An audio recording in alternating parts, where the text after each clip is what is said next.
Alors ma saison s'est bien passée parce que tous les objectifs ont été atteints. Au niveau collectif, rien à dire.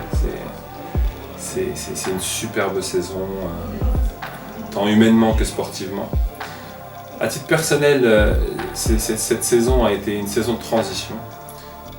Disons que mon rôle a été plus adapté autour du conseil, notamment avec les gardiens de but, plus que sur de l'implication dans les grands matchs. On a eu une contrainte de mutation qui a fait que malheureusement il a fallu faire des choix. Et je pense que les choix ont été bien faits, et puis à mon détriment, mais comme c'est pour le collectif, il n'y a aucune frustration, au contraire, j'ai très bien pris les choses et je suis assez satisfait de ces choix. La question du pourquoi d'Access est un grand sujet de débat. Ça alimente un peu les réactions sur les réseaux sociaux et c'est assez... moi je trouve ça assez marrant, dans le sens où il faut dédramatiser. Parce que les gens ne connaissent pas Access tout simplement. Access c'est quoi? Access c'est un projet ambitieux, avec des gens ambitieux, des gens impliqués, beaucoup de bénévoles, des joueurs investis, des dirigeants investis, un coach de renom. Donc Access, voilà, mais c'est un projet sportif qui est juste extraordinaire. À côté de ça, il y a un aspect social, un aspect familial autour d'Access qui fait qu'on a envie de s'impliquer. On a beau avoir connu les grands championnats, les grandes coupes, les coupes d'Europe, enfin si tu veux, on ne vit pas vraiment ça comme on le vit à Access aujourd'hui. Donc voilà, Access c'est une famille qui a des ambitions sportives et aussi des ambitions sociales. Et c'est ce qui est le plus important pour moi, c'est de pouvoir participer. C'est un honneur pour moi de participer à cette aventure. Donc voilà ce que c'est Access pour moi. Alors dans tous les clubs où j'ai été, il y a une chose sur laquelle j'ai vraiment, qui compte aussi, qui est très importante pour moi, c'est l'esprit d'équipe et c'est la bonne ambiance dans le groupe. Et à Access, j'ai retrouvé ça et ça n'a pu que me conforter dans mon choix. Donc très bonne ambiance, des jeunes qui ont envie d'apprendre, des anciens expérimentés qui n'hésitent pas à partager leur savoir, leur expérience et qui répondent présents dans les grands rendez-vous aussi. C'est pas que les jeunes qui font la différence. Donc voilà, je trouve que c'est vraiment une addition de personnes qui ont envie d'aller dans le même sens et ça donne des bons résultats. Ça donne aussi surtout une bonne ambiance. Concernant les nouveaux arrivés, moi je pense que c'est un recrutement qui est complètement pertinent et surtout qui est ambitieux. Et ces joueurs-là, en plus d'être très talentueux au niveau sportif, c'est des gens qui ont une personnalité en or. Donc je peux être que satisfait et j'ai hâte de bosser avec eux. Je pense notamment aux petits jeunes qui ont signé et qui vont apporter un nouveau souffle au futsal francilien et au futsal français.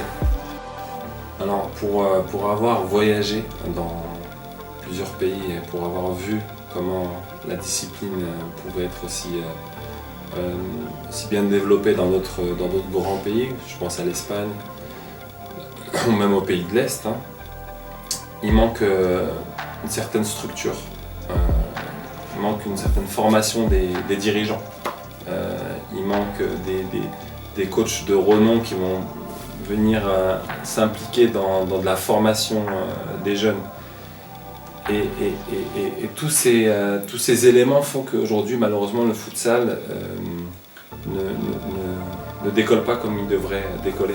C'est un sport qui est spectaculaire, c'est un sport, on ne s'ennuie pas, il y a des buts, il y a des actions, il y a très peu d'ennuis quand on regarde un match de futsal. À côté de ça, on a aussi des institutions qui, visiblement, ne veulent pas forcément s'impliquer pour des raisons que je ne comprends pas toujours, mais je pense que voilà, c'est un problème, il y a aussi un problème institutionnel. Il faut que la fédération s'implique davantage. Je pense qu'il faut qu'il y ait des clubs ambitieux comme Access qui continuent de pousser un peu partout en France, parce que c'est ce qui fait aussi la réussite d'Access, c'est qu'il y a des gens compétents à des postes clés, que ce soit dans la direction, que ce soit dans la communication, et surtout au niveau sportif. Donc je pense que voilà, c'est ce qui manque, c'est une structure du club qui soit vraiment solide, quoi, à tous les étages, que ce soit chez les jeunes, chez les féminines, que ce soit, voilà, c'est un peu bien structurer son club. Le principal objectif, c'est déjà de réintégrer le groupe. Comme je le disais en introduction, aujourd'hui, je ne fais plus partie du groupe de sélectionnés. Je fais toujours partie du groupe France, mais plus des sélectionnés. Ce qui est assez frustrant à titre personnel, parce que je suis un compétiteur et que j'ai envie de jouer en équipe de France notamment. Mais je ne peux pas être en contradiction avec mon année. Mon année sportive a été donc ajustée. Ce serait un peu être contradictoire dans le discours que de dire que je mérite d'être en équipe de France aujourd'hui, sportivement parlant. Cela dit, l'année à venir, j'ai pour objectif de réintégrer le groupe. Donc je vais mettre les moyens pour, c'est-à-dire me réimpliquer et retrouver le haut niveau que j'ai pu avoir les dernières années. Et donc voilà, réintégrer le groupe et puis j'espère pouvoir faire partie du groupe qui va se qualifier, parce que moi j'ai confiance dans le groupe France pour l'Euro. Et donc voilà, si je peux participer à cette qualification, je serai ravi. En tout cas, je vais me donner les moyens d'y parvenir. J'ai envie de dire, identique à celle de cette année, savoir tout remporter, que ce soit en équipe 1, que ce soit en équipe 2, que ce soit chez les jeunes. Vraiment remporter la Coupe de France, remporter le championnat, accéder à la Ligue 2, remporter la Coupe des Hauts-de-Seine, remonter avec l'équipe 2. Enfin voilà, moi j'ai des objectifs les plus ambitieux pour Access, c'est tout remporter. Je tenais à leur dire que le soutien qu'ils nous apportent, il est inestimable. Ils ne se rendent sans doute pas compte, mais quand on joue à domicile, quand on joue à Cadieux et qu'on a le COP qui est derrière nous, qui déstabilise les adversaires, qui nous stimule pour nous surpasser, et ben on a un joueur en plus sur le terrain. Donc moi je les invite à poursuivre tout cet engagement avec nous, et surtout à poursuivre leur implication dans la vie du groupe, parce qu'elle est aussi importante qu'un joueur. Voilà, c'est spectaculaire. Aujourd'hui on parle de nous partout en France, voire même en Europe, parce qu'on a aussi des supporters qui sont derrière nous et qui font qu'on donne le meilleur de nous-mêmes.